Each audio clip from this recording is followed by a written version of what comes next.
करुणा और कठोरता का संतुलन। जागरण की दूसरी सीढ़ी एपिसोड 1 में हमने जाना कि जीवन का असली संतुलन क्या है, दूसरों के लिए दया और स्वयं के लिए कठोरता। परंतु प्रश्न उठता है, क्या यह इतना आसान है? क्या मनुष्य इतनी सहजता से इन दोनों ध्रुवों पर संतुलन बना सकता है? उत्तर है नहीं। यह एक साधना है। यह यात्रा का दूसरा पड़ाव है, जहां हमें अपने भीतर गहराई से उतरकर देखना होगा कि दया और कठोरता केवल व्यवहार नहीं, बल्कि चेतना के स्तर है। झूठी दया का धोखा अक्सर हम दूसरों पर तो नहीं, लेकिन स्वयं पर झूठी दया बरसाते हैं। आज थोड़ा और सो जाओ, थोड़ा और स्वाद ले लो।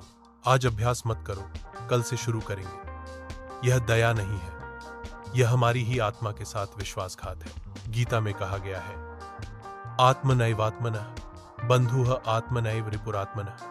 अर्थात मनुष्य स्वयं अपना मित्र है और स्वयं अपना शत्रु भी। जब हम अपने ऊपर झूठी दया बरसाते हैं, तो वही दया हमें धीरे धीरे शत्रु बना देती है। दोस्तों, मानव मंथन चैनल को सब्सक्राइब करें। वीडियो सीरीज पसंद आ रही हो तो वीडियो को लाइक करें। सच्ची दया का स्वरूप। सच्ची दया क्या है? किसी को गिरा देखकर उसे उठाना, किसी की कमजोरी पर उसका उपहास न करना, बल्कि मार्ग दिखाना। दूसरों के प्रति विनम्र रहना, चाहे हम कितने भी सामर्थ्यवान क्यों न हो। यह दया केवल दूसरों को नहीं बचाती, बल्कि हमें भी बचाती है। क्योंकि जब हम करुणा में जीते हैं, तब हम अहंकार से मुक्त होते हैं। अनुशासन का अग्नि पथ।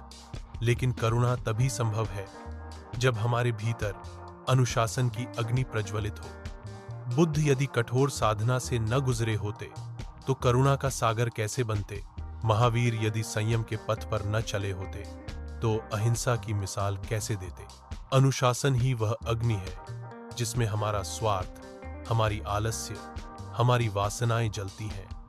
और जब ये जलते हैं, तभी आत्मा का तेज प्रकट होता है। अनुशासन का अर्थ है सुबह नींद के मोह को काटकर उठना, भोजन के लालच को जीतना, भय के सामने खड़ा होना, कठिनाई से भागने की बजाय उसका सामना करना। करुणा और अनुशासन का मिलन। अब प्रश्न है, क्या करुणा और अनुशासन विरोधी हैं? नहीं, वे एक ही धारा के दो प्रवाह हैं। करुणा हृदय की भाषा है, अनुशासन आत्मा की भाषा है। यदि अनुशासन होगा लेकिन करुणा नहीं, तो मनुष्य क्रूर और अहंकारी बन जाएगा। यदि करुणा होगी लेकिन अनुशासन नहीं, तो मनुष्य कमजोर और दिशाहीन बन जाएगा। संतुलन यही है, दूसरों के लिए कोमल बनो, पर स्वयं के लिए कठोर। जीवन के उदाहरण। एक पिता यदि अपने बच्चों पर कठोर है, तो बच्चे डरते हैं। लेकिन यदि वही पिता स्वयं पर कठोर हो और बच्चों पर कोमल हो, तो वह आदर्श बन जाता है। एक गुरु यदि शिष्य पर दया न दिखाए, तो शिष्य दब जाएगा। लेकिन यदि गुरु स्वयं तपस्या में कठोर हो और शिष्य पर करुणा बरसाए, तो शिष्य प्रेरित हो उठेगा।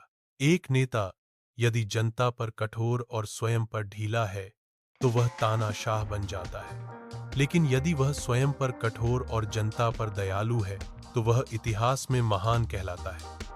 हमारे पूर्व प्रधानमंत्री वाजपेयी जी, जिन्होंने जनता पर ना जाने कितना प्यार लुटाया था, परंतु जीवन पर्यंत वो अकेले रहे। कलाम साहब, जिन्होंने जनता के लिए राष्ट्रपति भवन के ना जाने कितने नियमों में बदलाव लाया। ये सभी उदाहरण हैं कि सामने वाला पर कोमल रहकर तथा अपने ऊपर कठोरता को साध कर आप अपने जीवन की सर्वोच्चतम ऊंचाई को प्राप्त कर सकते हैं। आधुनिक जीवन की चुनौती। आज के युग में यह संतुलन सबसे कठिन है।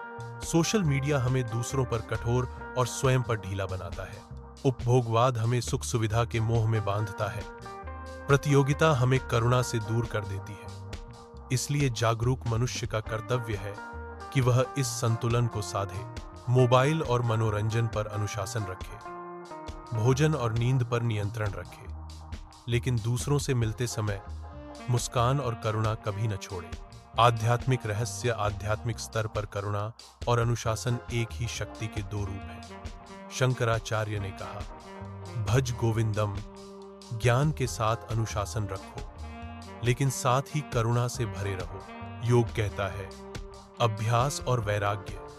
अभ्यास है अनुशासन, वैराग्य से जन्मी करुणा है कोमलता। दोनों मिलकर ही आत्मा को जागृत करते हैं। व्यावहारिक सूत्र 1। हर दिन एक दया का कार्य करो। किसी को सांत्वना देना, मदद करना, मुस्कुराना। जानते हो, मैंने एक अपनी आदत बनाई है जिसमें मैं बाइक से अपनी यात्राएं करता हूं। सड़क पर पड़े वैसे ईंट पत्थर जिससे वाहन दुर्घटनाग्रस्त हो सकता हो को सड़कों से हटा देता हूं। तुम भी अपने लिए कुछ कर सकते हो। 2। हर दिन एक अनुशासन का कार्य करो। कठिन अभ्यास, संयम, तपस्या, ध्यान आदि करो। 3। दूसरों की गलतियों को माफ करो, लेकिन अपनी गलतियों को दंड दो।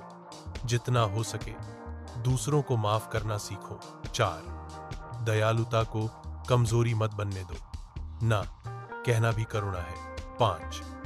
अनुशासन को क्रूरता मत बनने दो। कठोर बनो, लेकिन स्वयं से प्रेम करते हुए।